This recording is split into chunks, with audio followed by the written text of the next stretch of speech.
The cold of the great hall's stone floor seeped through the thin soles of my slippers, a chilling reminder of my own insignificance. Moonlight, sharp and unforgiving, sliced through the high-arched windows, illuminating the dust motes dancing in the tense air. It smelled of old grievances, beeswax, and the sharp, metallic scent of fear, my fear. My heart hammered against my ribs, a frantic drumbeat in the suffocating silence. Before me, arranged in a semicircle of carved oak chairs, sat the council of elders, their faces grim masks in the flickering torchlight. And in the center, on a throne that seemed more a cage than a seat of power, sat him, Hadrian Vathos, the Alpha King, the Broken King. His silence was a physical weight, pressing down on my shoulders, stealing the air from my lungs. The moment was coming, I knew it. A judgment was about to be passed, not by a council, but by the hollow echo of a beast that no longer answered his call. Elder Kale, his silver-streaked hair braided with the fangs of his first kill, leaned forward, his voice a low growl that scraped against my nerves. "An omega kid pato," he began, the word a dismissal, an insult. "You claim a forgotten, rejected omega holds the key to the king's spirit? It is a trick, a glamour woven by our enemies to sow chaos." His eyes, chips of obsidian, raked over me, stripping me bare. I flinched, instinctively wrapping my arms around myself. I was nothing here. For years I had perfected the art of being invisible, of moving through the packlands like a ghost, my presence barely a whisper after Lyran had cast me aside for a stronger, more suitable mate. Now I was the sole focus of every powerful shifter in the kingdom, and their attention felt like 1,000 tiny blades against my skin. "We felt it, Kale," another elder, Lyra, countered, her voice softer but laced with an undeniable thread of awe. When her hand brushed his, the king's aura, it shifted. The silence within him stirred. "A flicker, a parlor trick," Kyle sneered. "Our king's wolf was slain on the fields of Blackwood, torn from him by shadow magic. It cannot be coaxed back by the touch of a girl." He wanted me to be a fraud. It was simpler that way. If I was a lie, then the king's weakness remained his own. A wound they could manage, perhaps even exploit. But if I was real, I was an unknown power, an entity outside their control, and that terrified them. All this time Hadrian had not moved. He sat perfectly still, his large frame rigid, his hands gripping the arms of his throne. The scars on his knuckles were pale against his skin. He wore the silence of his broken bond like a shroud, yet even without his wolf, his presence dominated the cavernous hall. His eyes, the color of a stormy sea, were fixed on me, and in their depths I saw not the arrogance of a king, but the desperation of a prisoner rattling the bars of his own soul. "There is one way to silence all doubt," Kyle declared, rising to his feet. His shadow stretched long and menacing across the floor. "Prove it here, now. Make our king whole, little Omega, or be branded a traitor and cast into the pits." The threat hung in the air, vibrating with malice. My blood ran cold. It wasn't a switch I could flip. The first time had been an accident, a clumsy stumble, a fleeting touch of my fingers against his wrist. The resulting shock, the crackle of dormant power that had arched between us, had stunned us both. I didn't know how it worked, or if it would work again under this crushing pressure. My gaze flew to Hadrian, a silent plea. "Don't make me do this." His jaw tightened, a muscle feathering along the sharp line. For a heart-stopping moment, I thought he would refuse, that he would shield me from this public dissection. But the whispers of the council were a poison, and the crown on his head was a heavy burden. A king cannot rule with a phantom wolf. Slowly, deliberately, Hadrian rose from his throne. The movement was fluid, graceful, a predator's economy of motion that belied the emptiness inside him. He descended the 2 steps from the dais, each footfall echoing like a death knell. He stopped directly in front of me, so close I could feel the heat radiating from his body, could smell the scent of pine, leather, and the cold, clean air of a lonely mountain peak. It was a scent of power and sorrow mingled into one. "Touch me, Calissa," he commanded. His voice was not cruel, but it held no room for argument.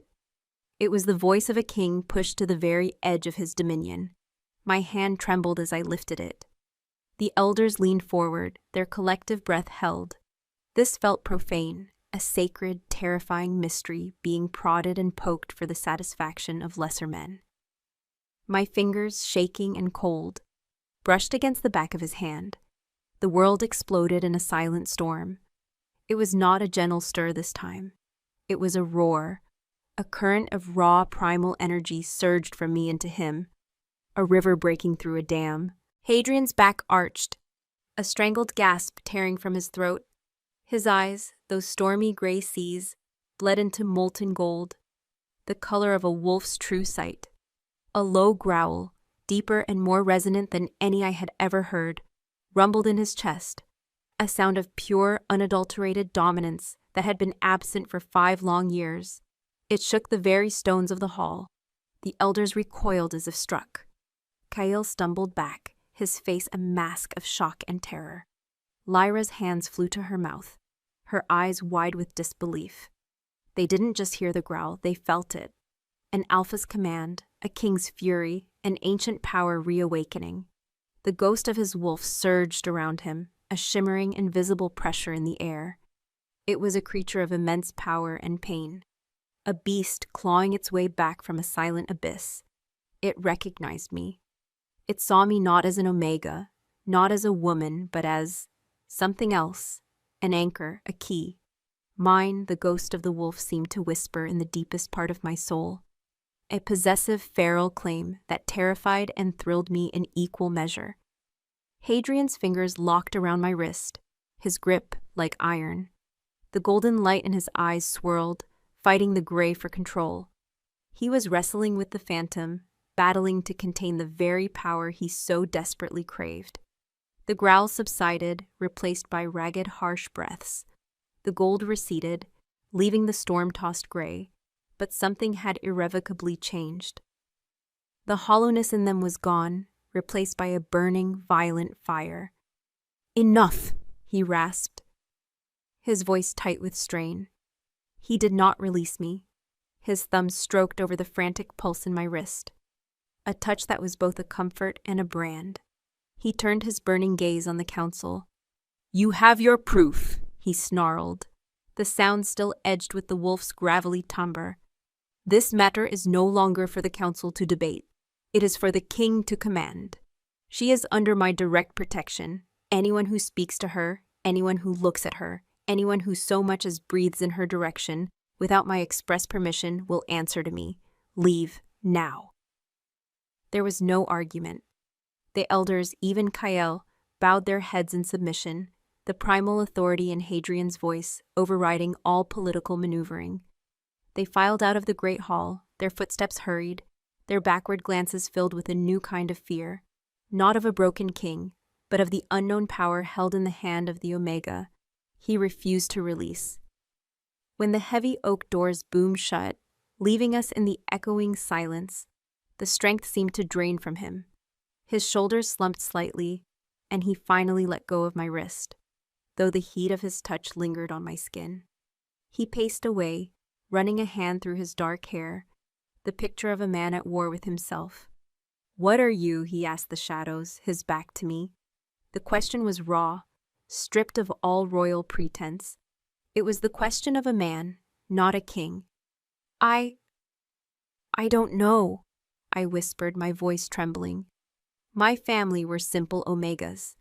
We were healers, tenders of the earth. There was never any talk of this. He turned to face me, his expression unreadable. The legends speak of a soul singer, a shifter born once in a generation with the ability to hear the song of another's wolf. It was said they could soothe the maddened, mend the broken, and even call back a spirit that has been severed. He took a step closer. They were believed to be nothing more than a myth, a child's tale to give warriors hope. My mind reeled, a soul singer. The name felt foreign, yet it resonated with a strange familiarity deep inside me. in the place where my own timid wolf dwelled. I've never heard that name. Few have, he said, his eyes searching mine. The bloodline was thought to be extinct, hunted into oblivion centuries ago by those who feared its power. He stopped before me again, his shadow engulfing me. To them, he gestured vaguely toward the doors, you are now a tool, a weapon to be controlled or a threat to be eliminated. They will not stop. A cold dread settled in my stomach. I had gone from being invisible to being a target. What do you want from me? Hadrian's gaze softened for a fraction of a second, and in that moment, I saw the crushing weight of his loneliness, the agony of the silent void where his other half should be.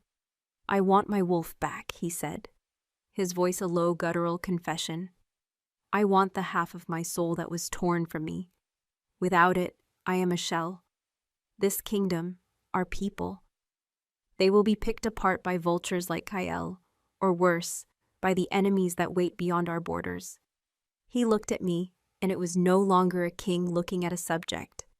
It was a wolf, however faint, looking at its only hope. The primal need in his eyes was a terrifying, irresistible force. He saw me. For the first time since my own mating mark had faded to a pale, silvery scar of rejection, I felt truly seen. You will stay in the royal wing, he commanded, his tone shifting back to one of authority, as if to shield the vulnerability he had just shown. In the chambers adjoining mine, no one will reach you there. A cage. A beautiful gilded cage, but a cage nonetheless. I was to be his secret, his remedy, hidden away from the world. The old Omega instinct to submit, to obey the Alpha, warred with a new, unfamiliar spark of defiance his wolf had awakened in me. Before I could protest, he closed the distance between us. His hand came up, not to grab, but to gently cup my jaw. His thumb brushed over the faint shimmering scar on my neck where Lyron's mark had once been. His eyes darkened with an emotion I couldn't name. It was fierce, possessive, and tinged with a sorrow that mirrored my own. He leaned in closer, his breath warm against my ear, his scent of pine and winter air overwhelming my senses. His voice was a low, dangerous whisper, a promise and a threat all in one.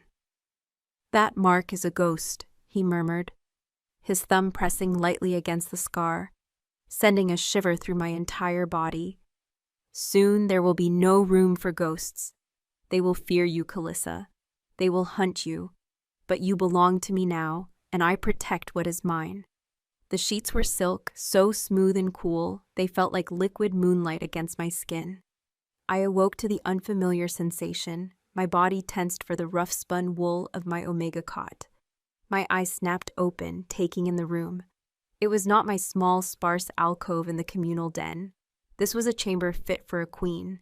A four-poster bed draped in deep crimson velvet, a hearth of polished black marble where a fire crackled merrily, and a tall, silver-framed mirror that reflected a ghost I barely recognized.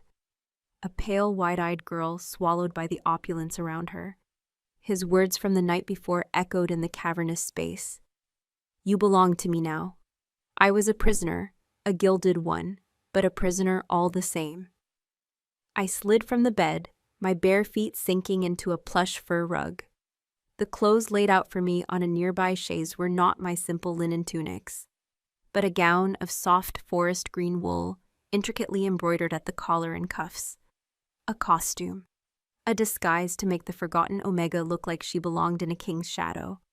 A soft knock came at the door, and before I could answer, an older woman entered. Her hair was pulled back in a severe bun, and her expression was carefully neutral, but her eyes held a flicker of suspicion. She was one of his, loyal to the king above all else.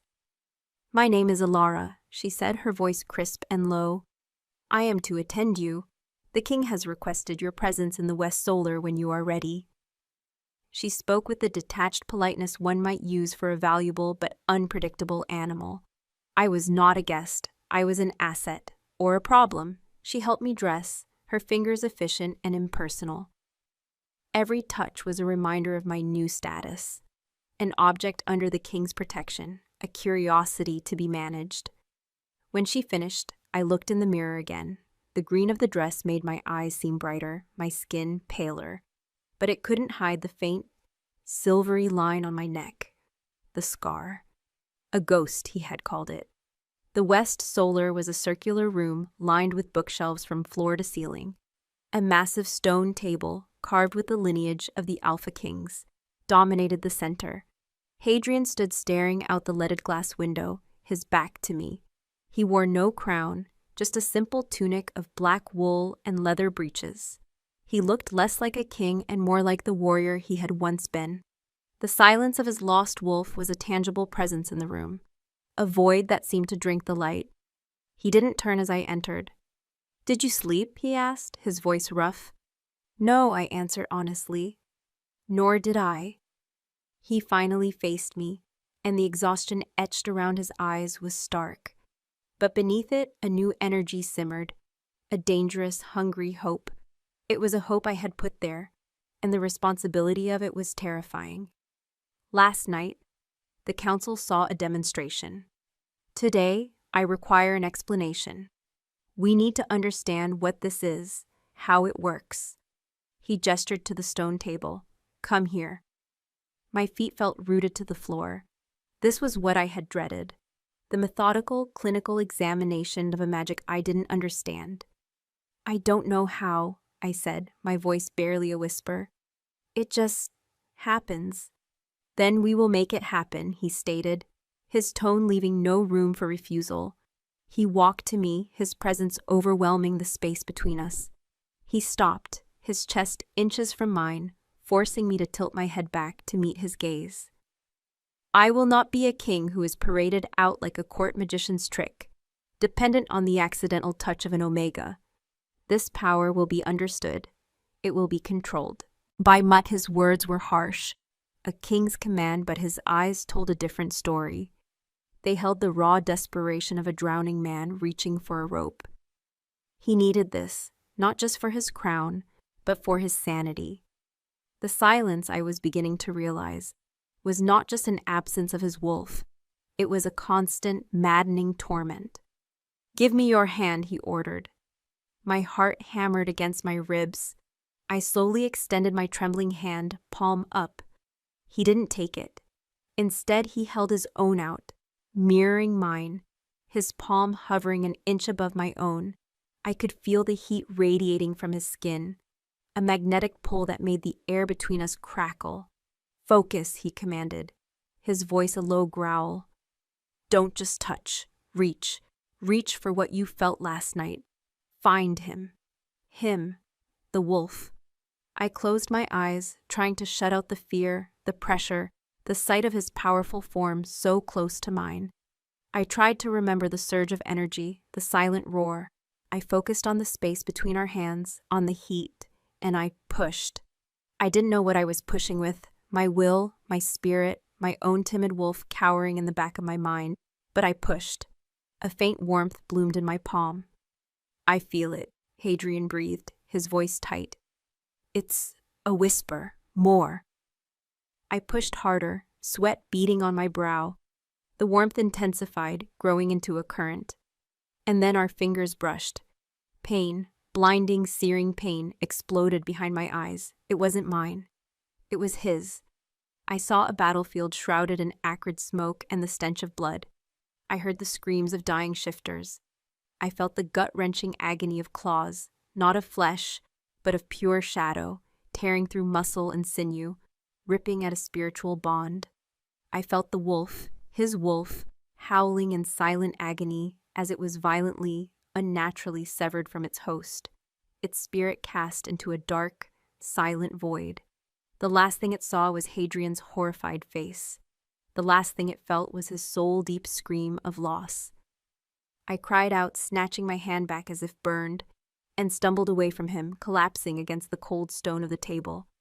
The vision vanished, but the phantom agony lingered, a nauseating echo in my own body. I clutched my stomach, gasping for breath. The smell of smoke and blood still thick in my nostrils. "What was that? What did you do?" Hadrian demanded, his voice sharp with alarm. He was at my side in an instant, his hands gripping my shoulders, steadying me. The contact sent another, weaker jolt of the memory through me, and I flinched. I stammered, trying to make sense of it. I saw how it happened. How you lost him. I felt it. His grip tightened, his knuckles white. The hope in his eyes was replaced by a storm of disbelief and dawning horror. "You saw Blackwood?" he whispered, the name of the battlefield a curse on his tongue. I could only nod, tears welling in my eyes from the residual pain. He stared at me, his mind clearly racing, piecing together the impossible. This wasn't just a key. My power wasn't a simple catalyst. It was a bridge, a conduit that connected my soul directly to the wounded, gaping hole where his wolf used to be. I didn't just touch his power, I touched his pain. He slowly released me, his expression unreadable, a mask of control slamming down over the turmoil within. He was the king again, composed, unshakable. But I had seen behind the curtain. I had felt the raw, unhealed agony he carried every single day. "This changes things," he said, his voice flat. He walked back to the window, distancing himself from me, from what I could do, from what I had seen. "Your ability is more invasive than I thought." "I didn't mean to," I whispered, wrapping my arms around myself. I felt violated, and I had violated him in turn. "I know." He fell silent for a long moment. The only sound the crackle of the fire. When he spoke again, his voice was softer, laced with a weary resignation. "The elders called you a soul singer. Perhaps they were right. You don't just call to the wolf. You feel the soul it was torn from." He turned back to me, his gaze intense. It lingered on my face before dropping to my neck, to the scar. His jaw tightened. "Who did that to you, he asked, the question a stark shift from the metaphysical to the brutally personal. The blood drained from my face. "It's nothing, an old mark. Mating marks don't fade to ghosts unless they are rejected," he stated, his voice dangerously low. He crossed the room again, each step deliberate, predatory. "Who was he?" "It doesn't matter," I said, my voice shaking. "He was a warrior from my old pack. He chose someone else, someone stronger." The shame of it, a wound I thought had scabbed over, felt fresh and raw under his piercing gaze. "His name," Hadrian commanded, not with anger, but with a chilling quiet that was far more terrifying. "Lyron," I whispered, the name tasting like ash in my mouth. A muscle in Hadrian's cheek jumped. "Lyron of the Stone Creek Pack? He petitioned to join my royal guard 2 seasons ago. He serves in the Citadel." My stomach plummeted. He was here, in this fortress. All this time, I had taken comfort in the sheer size of the king's domain, believing I would never have to see him again. Now he was just stone walls and quarters away. Hadrian reached out, his forefinger and thumb gently tilting my chin up. His touch was surprisingly gentle, a stark contrast to his tone. He examined the scar, his stormy eyes darkening with a fury that wasn't directed at me. It was the protective fury of an alpha whose territory had been violated, whose asset had been previously damaged. "To cast aside a soul singer," he murmured, more to himself than to me, "is a blindness that borders on treason. He marked you, then broke the bond, leaving this echo." His thumb brushed over the scar, and it tingled with a strange energy, a warmth that was nothing like the pain from before. It was a feeling of belonging. My inner wolf, so long dormant and cowed, stirred at his touch, not with a roar like his, but with a soft, curious hum. The air in the room grew thick, charged with an unspoken current that had nothing to do with magic and everything to do with the shifter standing entirely too close to me. His scent filled my senses, and the primal omega part of me wanted to submit, to lean into his strength, to let him erase the ghost of the old mark. A sharp, authoritative knock shattered the moment. Enter, Hadrian commanded, stepping back from me, the spell broken. The warmth on my neck instantly felt cold. A guard in the black and silver livery of the king's elite entered, his head bowed. Your Majesty, an urgent matter regarding the Eastern patrols. He paused, then added, and Lyron of the Royal Guard is here, as you commanded. He waits in the antechamber. Hadrian's gaze locked with mine. He had already summoned him, before he had even asked me his name. The realization hit me like a physical blow. He had known. He had looked at the scar. And somehow, he had known. Send him in, Hadrian said. His voice as cold and hard as the stone table. His eyes never left mine. And in them, I saw a silent, brutal promise. A reckoning was coming. The ghost of my past was about to walk through the door, and he would have to face the king who now considered me his. The scrape of a boot on stone heralded his arrival. The door to the antechamber swung open, and Lyron stepped into the solar. He was exactly as I remembered, yet jarringly different. The same sun-bleached blonde hair, the same sharp, handsome features that had once made my young heart ache.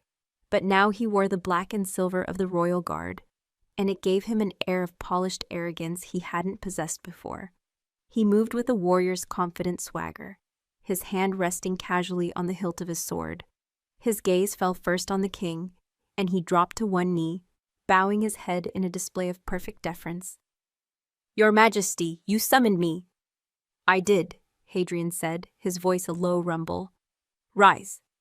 Lyron stood, and it was only then that his eyes found me, standing half hidden in the king's shadow. For a split second, there was nothing, no recognition. I had been that forgettable to him.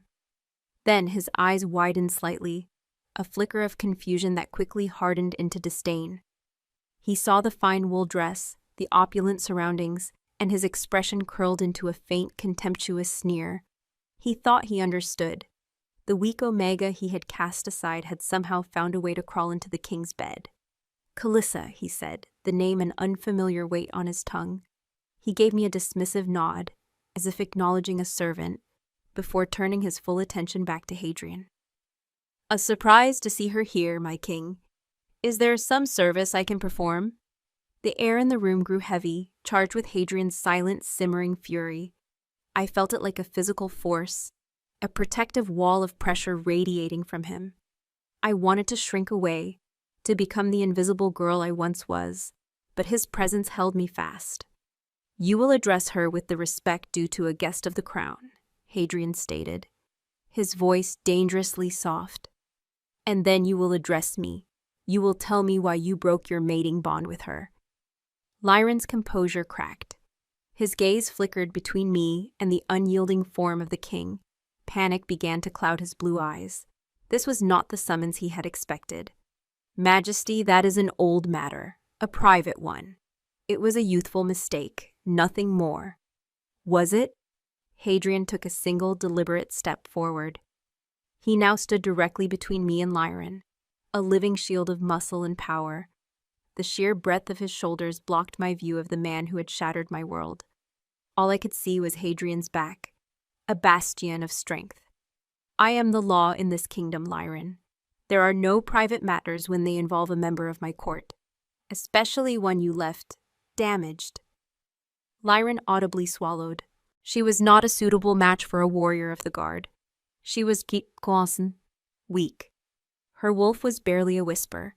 There was an emptiness in her, a void where a true mate's spirit should be. He was trying to justify himself, to frame his rejection as a necessary act for the good of the pack. I needed a strong mate, for the strength of my line. An emptiness, Hadrian repeated, the words dripping with a chilling irony that was lost on Lyron. Tell me, warrior, when you marked her, what did you feel? Lyron shifted uncomfortably. I don't recall the specifics. There was a spark, as there always is, but when the bond should have settled, there was nothing, a hollowness. It felt wrong, unnatural, like touching a ghost. A ghost, the word again. I pressed my hand to my mouth, the memory of that day rising like bile in my throat. The pain of the severing, the shame of his public pronouncement, the pity in the eyes of the pack. He had made me feel like I was broken, cursed. Hadrian was silent for a long moment, letting Lyron's words hang in the air like a death sentence.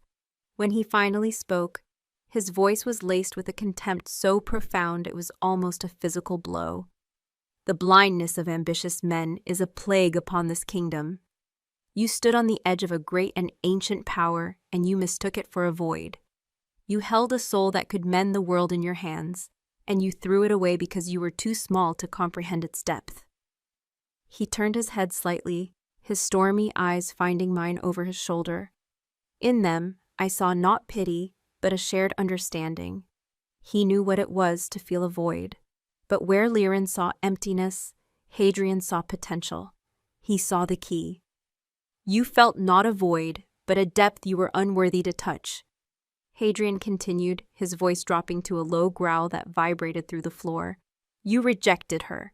You cast her out and left a scar, a mark of your failure, upon her. And then you came here. To my citadel, to swear fealty to me, believing your past was buried. His voice hardened. You were wrong. Majesty, I beg you, Lyron stammered, his arrogance finally crumbling into raw fear. I did not know what she was. If I had known she was important to you, that is your gravest error, Hadrian snarled, spinning to face him fully. The barely contained wolf surged in his voice, an echo of the power I had unleashed. She is not important because she is important to me. She is important because of what she is. And you were too ignorant and too cruel to see it. You are dismissed from the royal guard. Your rank is stripped. You will gather your possessions and be beyond the city walls by moonrise. You are exiled from my lands. If you are ever seen here again, you will be executed as a traitor. The judgment was absolute, final. Lyron stared, his face ashen, his mouth opening and closing with no sound coming out. The life he had built, the ambition that had driven him to cast me aside, was destroyed in a single breath. He finally found his voice, a desperate plea. My king, please, where will I go? I don't care, Hadrian said, his voice like chipping ice. Guards.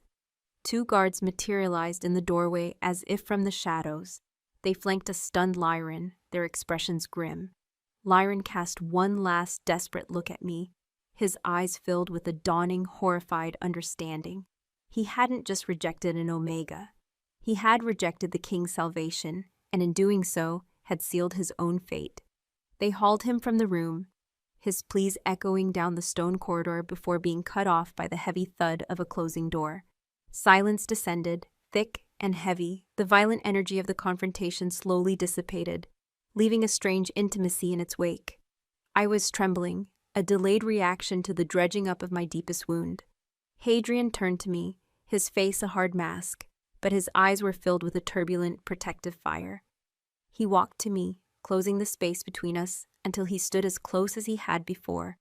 His hand came up, and for a heart-stopping moment, I thought he would touch my cheek, my hair. Instead, his fingers went to the scar on my neck, his touch infinitely gentle. It was not an examination this time. It was a reassurance, a claim. No one, he said, his voice a low, possessive growl that spoke directly to the shivering wolf inside me, will ever make you feel that way again. No one will ever harm what is mine. His thumb stroked the faint silvery line, and a strange, soothing warmth spread from his touch, chasing away the phantom chill of Lyron's rejection. It felt right. His touch on the broken bond felt more real, more potent than Lyron's mark ever had. The ghost on my neck seemed to sigh under his touch, finally finding a moment of peace. My breath hitched, and I looked up into his stormy gray eyes. The king was gone. The warrior was gone. In that moment, all I saw was a man, a wolf, looking at me with a raw, primal need that mirrored my own. I was his anchor, and he, I was beginning to realize, was becoming mine. The moment stretched, taut and fragile, He leaned closer, his gaze dropping to my lips. My heart hammered against my ribs, a wild, frantic rhythm. The air crackled, not with shadow magic or soul songs, but with a much older, simpler power. He was going to kiss me. I knew it. I wanted it. Another knock, harder this time, shattered the spell. Hadrian straightened, a flicker of irritation crossing his features. He stepped back, and the warmth vanished, leaving me feeling strangely bereft. "Enter," he barked. The door opened to reveal Elder Kael, his face a mask of grim propriety. He was flanked by 2 other members of the council, their expressions equally severe. They were not here for a polite discussion. "Your Majesty, Kael said, his voice smooth but edged with steel. He bowed his head, a gesture of respect that his challenging stare completely negated. His eyes flicked to me, cold and calculating. "The council has been in deliberation. We accept the demonstration of the Omega's talent." He said the word as if it were a disease. However, such an unprecedented power, residing in one of such low birth and unknown lineage, cannot go untested. It is a threat as much as it is a potential boon. Hadrian crossed his arms, his posture radiating immovable authority. "And what is it you propose, Kael? More parlor tricks for your amusement?" "I propose we invoke the old law," Kael announced, his voice ringing with triumph. "The trial of attunement, a ritual to measure and bind a power we do not understand. It is our right. It is our duty to the pack, to ensure this girl is not a vessel for dark magic that could destroy you and all of us from within." A cold dread, far deeper than the fear Lyron had inspired, washed over me. The trial of attunement.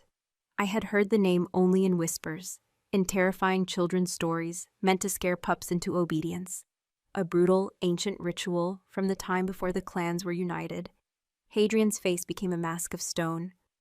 "You would subject her to that? It has not been performed in 500 years. Many of the old ways are best left forgotten." "The law has never been rescinded," Kael pressed, sensing a crack in the king's composure. "It is the only way to prove she is what you claim her to be. A soul singer, a healer. The trial will confirm it, or it will expose her for the fraud she is." He looked directly at me, his eyes filled with malice. "The ritual requires the subject to connect with a primal source, to prove her spirit is strong enough to channel such power without breaking. It is said that for the worthy, it solidifies their gift. But for the unworthy, or the cursed," he paused, letting the weight of his words sink in, "the trial has been known to consume them entirely." The air in the solar grew impossibly cold. Kael's words hung between us, a death sentence cloaked in the righteous language of law and tradition. Consume them entirely. It was not a trial. It was an execution disguised as a ritual, a way for the council to eliminate the unknown quantity I represented, to solve their problem one way or another. If I succeeded, they would claim they had legitimized me. If I failed, I would be gone, and the king would remain broken, manageable, in their eyes. Hadrian's stillness was more terrifying than any outburst of rage. A low guttural sound, the barest echo of his absent wolf's growl, vibrated in his chest. "You dare," he breathed, the words laced with a fury so cold it burned. "You dare to stand in my hall and threaten her with an archaic, bloodthirsty ritual designed to break minds and shatter spirits." "It is the law, my king," Kael countered, unflinching. He was on solid ground here, wielding the one weapon Hadrian could not easily strike down: tradition. "The pack's stability is paramount. Your attachment to this Omega has blinded you. We must know if her power is a gift from the goddess or a shadow curse left over from Blackwood. The trial will reveal the truth." "The truth," Hadrian sneered, "is that you are a craven old man terrified of anything you cannot control. You see a flicker of hope for your king, and your first instinct is to try and extinguish it." He took a step toward them, and the councilman instinctively recoiled. Even without his wolf, his presence was a physical force, an apex predator's killing intent honed by years of war. She will not be subjected to your barbarism. I forbid it." "You cannot," another elder, a stern-faced woman named Bryony, spoke for the first time. "The old law stands above even the king's command when the spiritual health of the alpha is in question. It is the ultimate safeguard. If you refuse, the council will be forced to declare that you are unfit, that your judgment is compromised. They will demand you step down." It was a perfectly laid trap, a checkmate. If he protected me, he lost his crown. If he sacrificed me to the trial, he risked losing the only thing that could make him whole again. They had cornered their king, using me as the bait. My heart pounded, a frantic, trapped bird against my ribs. I was a pawn in a game I never asked to join, and my life was the prize. "Leave us," Hadrian commanded, his voice flat and devoid of emotion. It was the most dangerous tone I had heard from him yet. Kyle offered a small triumphant smile. "The ritual will be prepared in the Undercroft, at the next moonrise. The law requires your presence, your majesty, as the anchor." He bowed, a mockery of respect, and led the other elders from the room, leaving the chill of their ultimatum behind. When the door clicked shut, the silence was deafening. Hadrian didn't move. He stood staring at the closed door, his entire body rigid, a statue carved from granite and fury. I could feel the violent battle raging within him. The king, the warrior, the man, all tearing at each other. "They will kill me," I whispered, the words tasting like dust. He turned to me, and the mask was gone. In his eyes, I saw a raw, gut-wrenching turmoil that mirrored my own fear.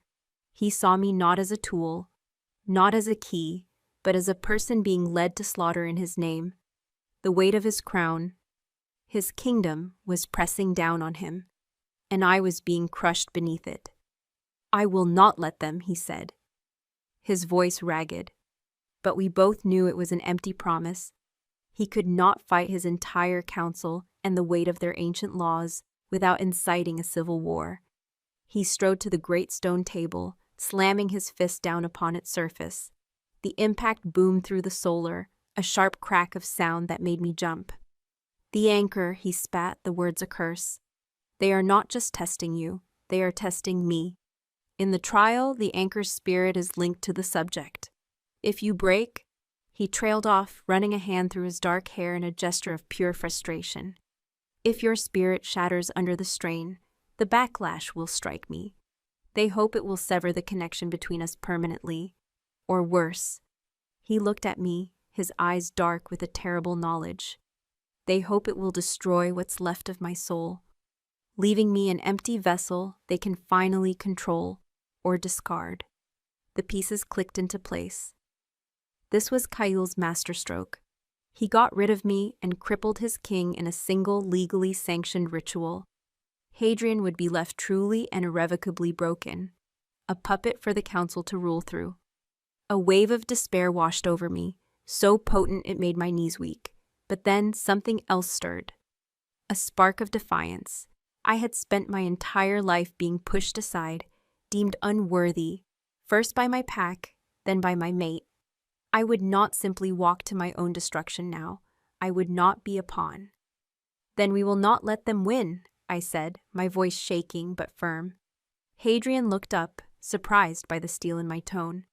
"You said this power is a bridge," I continued, walking towards him, my fear warring with a strange, burgeoning strength. "That I connect to the wound where your wolf was torn away. What if that's the key? The trial is meant to connect me to a primal source. What is more primal than an alpha's wolf?" He stared at me, his mind working, catching the thread of my desperate idea. "You mean to use the trial itself, not to connect to some abstract power source in their ritual circle, but to connect. To him, to his wolf. They want to see if I can channel power. I'll channel him," I said, the plan forming even as I spoke it. "We'll use their own weapon against them. I will reach for your wolf, and I will pull. I will pull with everything I have. And you, as the anchor, you have to be ready to pull him back." It was a wild, insane gamble. We knew nothing about the ritual, nothing about the forces it unleashed. We would be walking into Kyle's trap, but we would be trying to spring one of our own. Hadrian's expression shifted from despair to a grim, dangerous resolve. A warrior's light ignited in his eyes, the look of a commander who has just found a desperate, last-ditch strategy in the midst of a losing battle. It could destroy you, Calissa. The power that severed him from me was shadow magic of the darkest kind. To touch that wound directly. And what choice do I have? I countered, my gaze unwavering. To be consumed by their ritual, or to be consumed fighting for a chance to live. To make you whole, I choose to fight.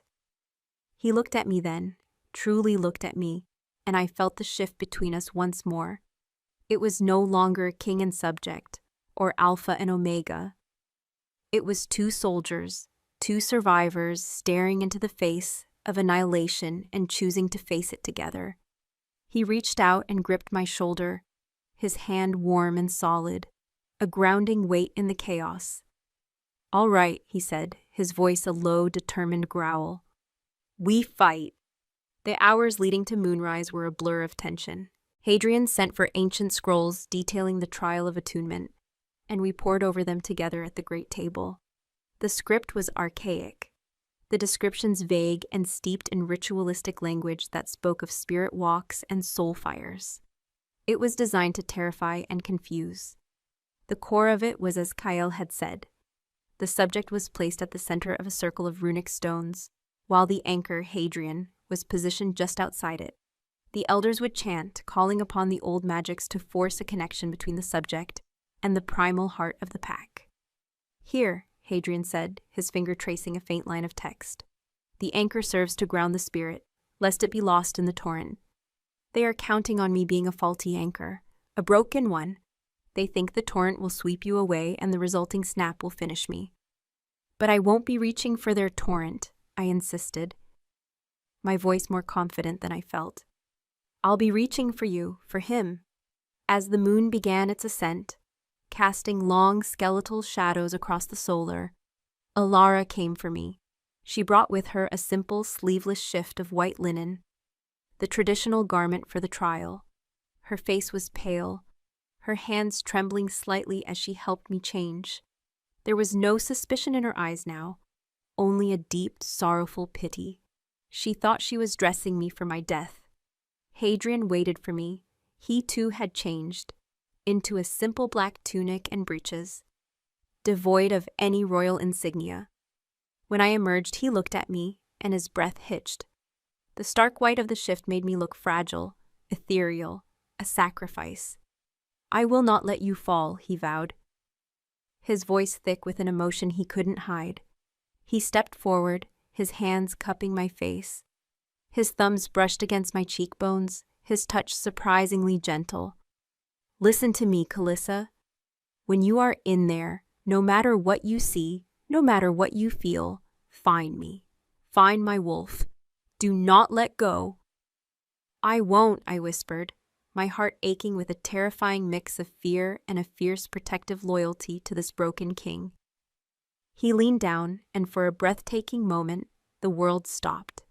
His lips brushed against my forehead, a touch as soft as a moth's wing, but it burned a brand into my skin.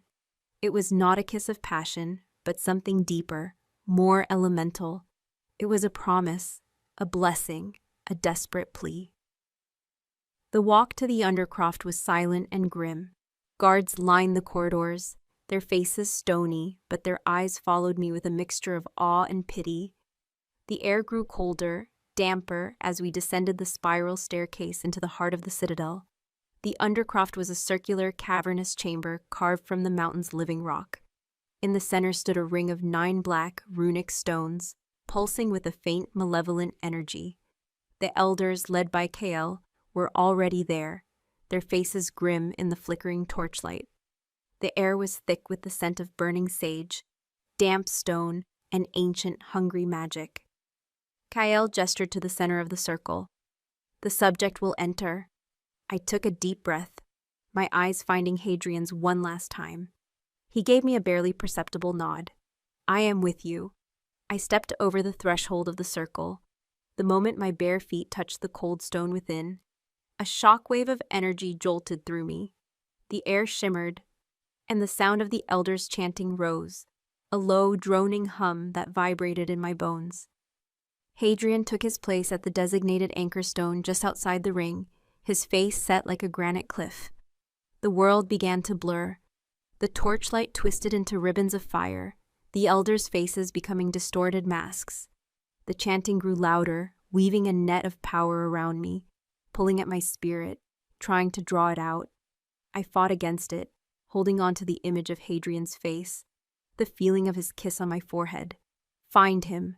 Find the wolf. I closed my eyes and reached, not with my hands, but with my soul. I pushed past the cloying, demanding magic of the ritual and dove deep, searching for the connection I had felt before.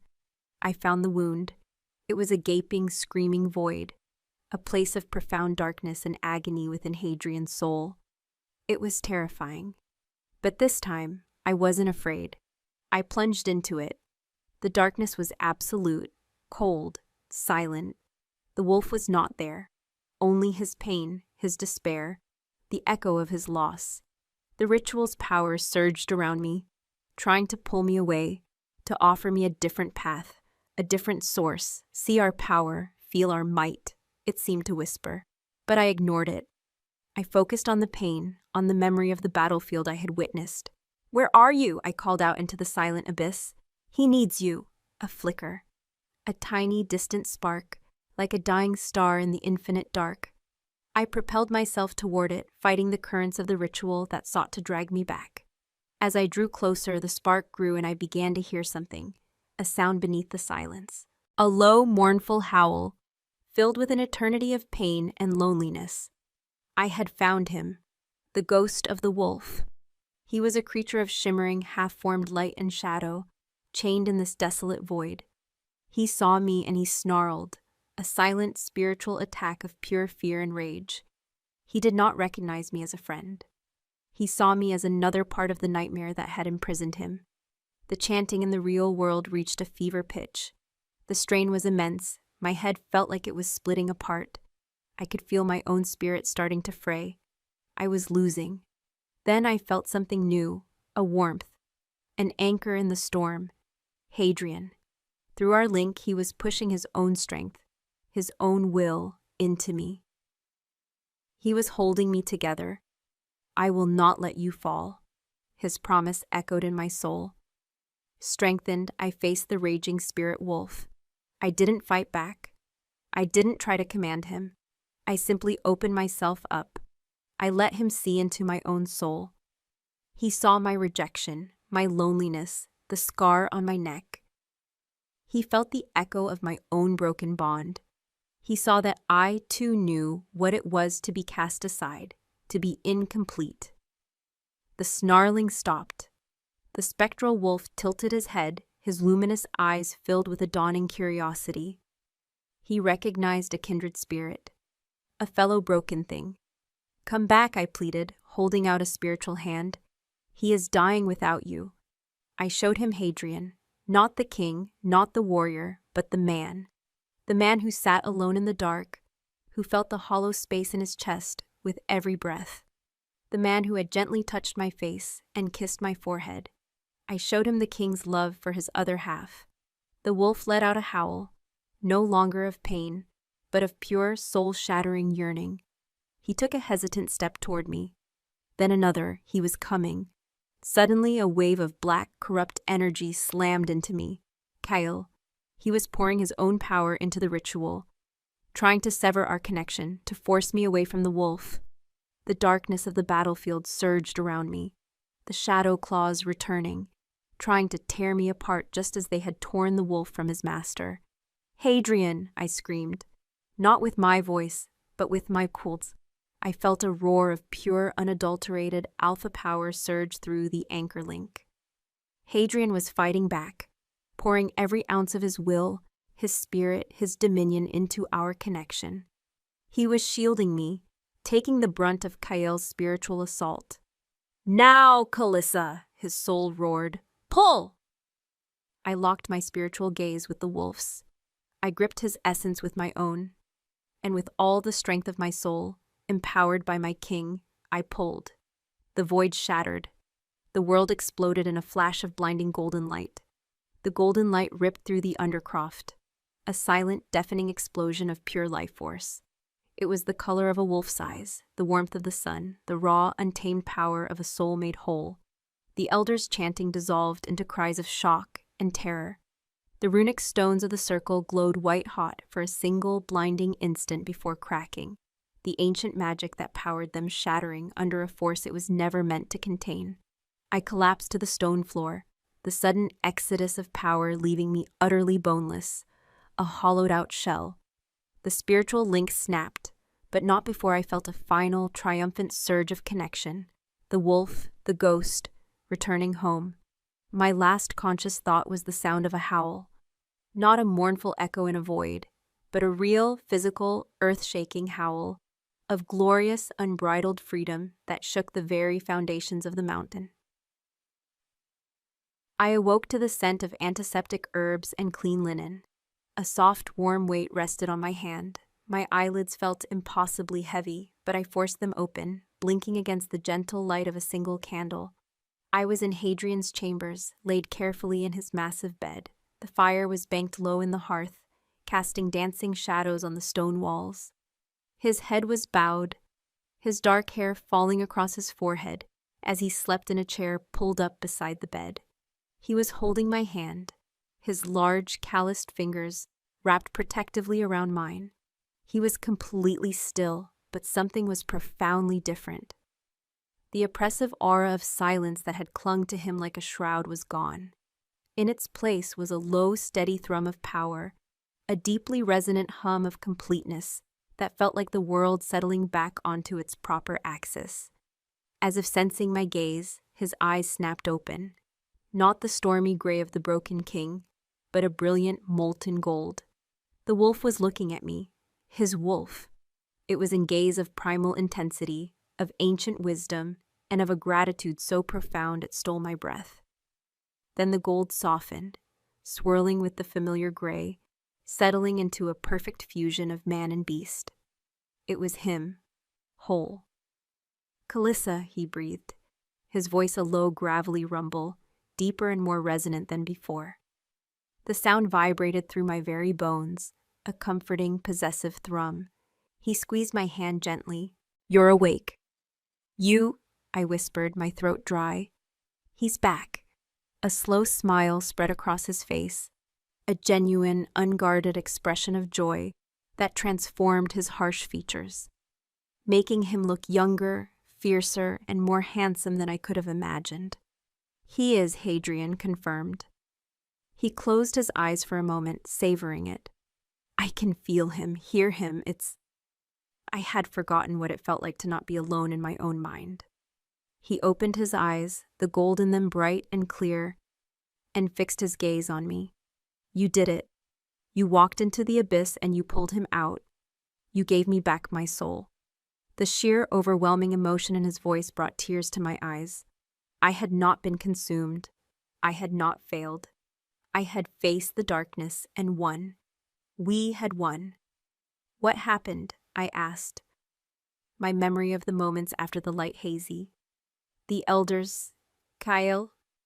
Hadrian's smile vanished, replaced by a cold, hard fury. When the circle broke, the backlash of its shattered magic struck them. Kyle most of all. He had poured his own spirit into the ritual to corrupt it, and when the power of a reforming alpha bond slammed back into him, it scoured him. He is alive, but his wolf is gone, broken, silenced. A grim, poetic justice. The other elders who sided with him are similarly weakened. They have been stripped of their titles and confined to the lower barracks. The council is broken. He had moved with the swift, decisive finality of a true alpha king. He had purged the rot from his court the moment his power was restored. The threat was gone. "The guards found you unconscious in the ruins of the circle," he continued, his thumb stroking the back of my hand. "I carried you here myself. You have been sleeping for 2 days." 2 days, I had been that depleted. I tried to sit up, but a wave of dizziness washed over me, and my body felt as heavy as lead. "Easy," he cautioned, rising to help prop pillows behind me. His movements were fluid and assured, filled with a new, boundless energy. As he leaned over me, his scent washed over me. Pine and winter air, yes, but now underscored by the warm, musky scent of a living, breathing wolf. It was intoxicating, and my own spirit, weary as it was, hummed in response. He settled back into his chair, but he was closer now, his knee brushing against the side of the bed. He never let go of my hand. "When the wolf returned," he said, his voice low and intimate, "it was not just a reunion. It was a reforging. And you, Calissa, you were the fire that forged us. He feels it. I feel it. There is a connection between us now, something more than just a soul singer and her king. It is a thread of calm, gratitude, of loyalty, of something more." The wolf within him was looking at me through his eyes, and the possessiveness I saw there was no longer just about protecting an asset. It was deeper, more personal. Mine, the wolf had claimed in the Great Hall. Now the man was beginning to understand what his wolf had known all along. My heart began to beat faster. The world had shifted. Lyran was gone, the council was broken, Hadrian was whole. The dangers I had faced were gone, but in their place was a new, terrifying, and exhilarating possibility. The space between myself and the king had shrunk to nothing. There were no more pretenses, no more secrets. The wolf, he shows me things, Hadrian murmured, his gaze locked with mine. He shows me how Lyran's rejection wounded you, how you felt like a ghost. He felt your spirit in the void, and he recognized a pain that mirrored his own. It is why he trusted you. He understood. He didn't just know what had happened to me. He had felt it. Through his wolf's connection to me, the last of my carefully constructed walls crumbled. He saw all of me, the weak Omega, the rejected mate, the frightened girl, and the soul singer who had dared to face down a demon. And he was still here. He was still holding my hand. He lifted my hand to his lips and pressed a soft, warm kiss to my knuckles. It was a gesture of fealty, a king honoring his savior, but it felt like so much more. "I owe you a debt that can never be repaid, Calissa Dramera, my life, my crown, my very soul. Ask anything of me, and it is yours. Anything. I could ask for a title, for lands, for a quiet life in some distant corner of the kingdom where no one would ever bother me again. But as I looked into his golden eyes, into the fused soul of the man and the beast who had become my anchor, I knew I didn't want any of those things. The thought of leaving him, of returning to a life of quiet invisibility, was now unbearable. It felt like walking back into the void. "I don't want anything," I whispered, my voice trembling with the enormity of what I was about to admit. "Except..." He leaned closer, his expression intense, waiting. "Except what?" I took a shaky breath. "Don't send me away." A slow, dangerous smile touched his lips.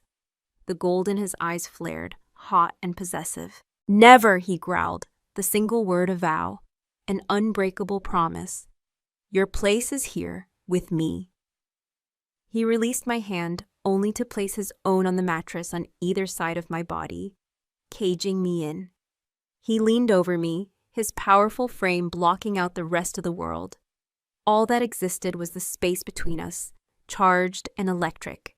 The scent of him was all-consuming. "My wolf knew from the first moment you touched me," he whispered, his voice a husky growl that sent shivers down my spine. He recognized his other half, not a mate in the traditional sense, but something deeper, something fated. He calls you Anamkara, soul friend, soul mate. He says that your spirit sang his back into existence. His gaze dropped to my lips, and my breath hitched. The entire world narrowed to the few inches between us. This was not a king and his subject. This was not a savior and her debtor. This was a man and a woman, a wolf and his something more. "And what do you call me?" I dared to ask, my voice barely audible. His eyes, burning with gold fire, met mine. "I call you mine," he said, and then his mouth was on mine. The kiss was not gentle. It was a clash of lightning and thunder, a release of all the pent-up tension, fear, and desperate need that had simmered between us from the very beginning. It was fierce, possessive, a brand of ownership, and a prayer of gratitude all at once. It tasted of power, of pine, of smoke, and of a loneliness finally, blessedly ended. I kissed him back with all the strength I possessed, my hands coming up to tangle in his thick, dark hair. It was a kiss of acceptance, of surrender, of claiming him just as he was claiming me, the ghost on my neck, the last lingering trace of Lyron's rejection, dissolved in the heat of his touch, vanishing as if it had never been. There was no room for ghosts here. There was only this, only him. He pulled back slightly, his forehead resting against mine, his breath coming in ragged gasps. His golden eyes were dark with emotion, with a primal hunger that was both terrifying and exhilarating. "The trial of attunement is meant to bind a power," he murmured against my lips, his voice thick with meaning. "Kael thought to use it to sever us, but he only succeeded in creating a new bond, one that can never be broken." He traced the line of my jaw with his thumb, his touch sending sparks across my skin. His eyes held mine, and in them I saw my future. He wanted to forge a weapon. Instead, he forged a queen. 3 moons later, the great hall was unrecognizable. The somber gray tapestries of the Vathos line had been joined by banners of forest green and silver, the colors of the Dremira healers, my colors. The air, once heavy with the scent of old grievances and fear, was now rich with the aroma of roasted boar, spiced wine, and the bright, clean fragrance of pine boughs and winter roses woven into garlands that hung from the rafters. The entire kingdom was here. Alphas from the mountain packs, betas from the river clans, even delegations of omegas, who now held their heads high, their status elevated by the soul singer who stood beside the king.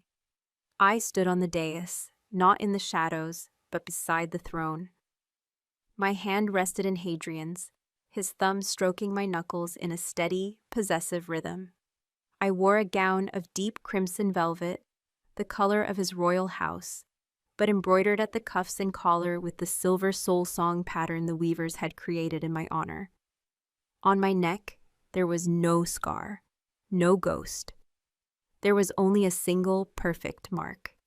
It was not the jagged bite of a traditional mating, but a smooth, intricate whorl of silver and gold that had bloomed on my skin the morning after he had first kissed me. A soul singer's mark, he had called it. A bond forged not just in flesh, but in spirit. He was a different man. The hollowed-out king was gone, replaced by an alpha in his prime, radiating a confidence and power that commanded not just fear, but fierce, unwavering loyalty.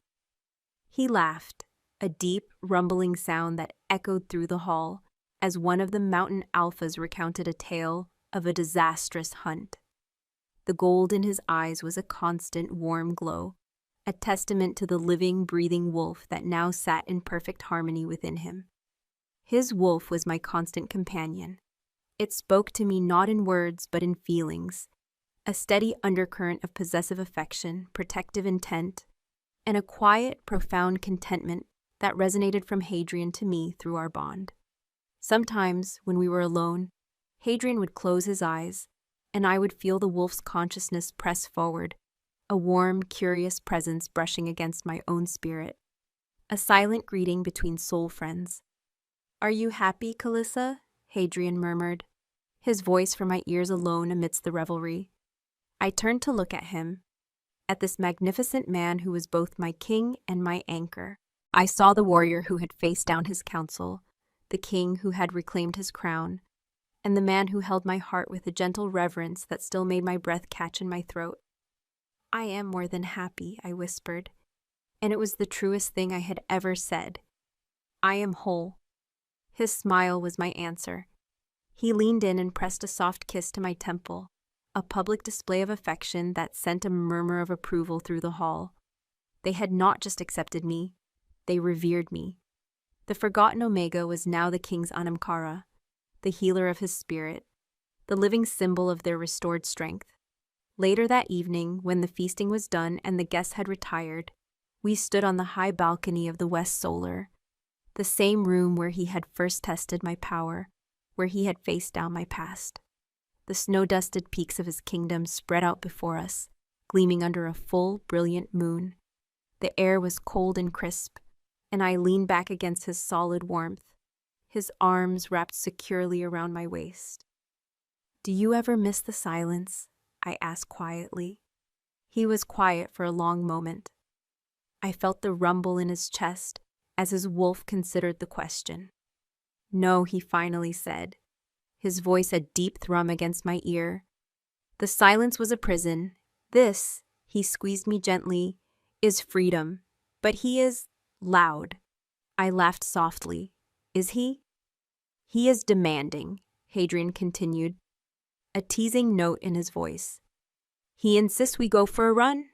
Now. He says the moon is perfect, and his mate has been inside for far too long." The word sent a thrill through me. Mate. He had never used that word before. Anamkara, soul friend, mine, but never mate. It was a sacred traditional word that held the weight of generations. I turned in his arms to face him, my hands resting on the hard planes of his chest. His mate? Hadrian's golden eyes were dark and serious in the moonlight, filled with an emotion so deep it felt as ancient as the mountains around us. "My mate," he corrected himself, his voice growing thick. "Calissa, my soul singer, my queen, my mate, in every way that matters." He lowered his head, and his kiss under the full moon was nothing like that first. Desperate claiming. It was slow, deep, and filled with the promise of 1,000 moonrises to come. It was a kiss of utter devotion, of two broken souls who had found their other half in the most unexpected way. When he finally pulled away, a low, playful growl rumbled in his chest. His eyes gleamed with a wild light. "Now," he said, taking my hand and pulling me toward the stairs that led down to the castle courtyard, "let's run." And so we did. He shifted in a blur of shadow and power, the magnificent black wolf of the Vathos line, larger and fiercer than any I had ever seen, emerging with a joyful snort. I did not need to shift. I ran beside him, my feet bare on the cold, crisp snow, yet I felt no cold. His warmth, his power, our bond, it was a shield around me. We ran through the silent, moonlit forest, a king and his queen, a wolf and his soul singer. He was the Alpha King who had reclaimed his soul. I was the forgotten Omega who had found her voice. We were not a legend or a myth or a child's tale. We were real, our bond forged in shadow and fire, and our song was just beginning.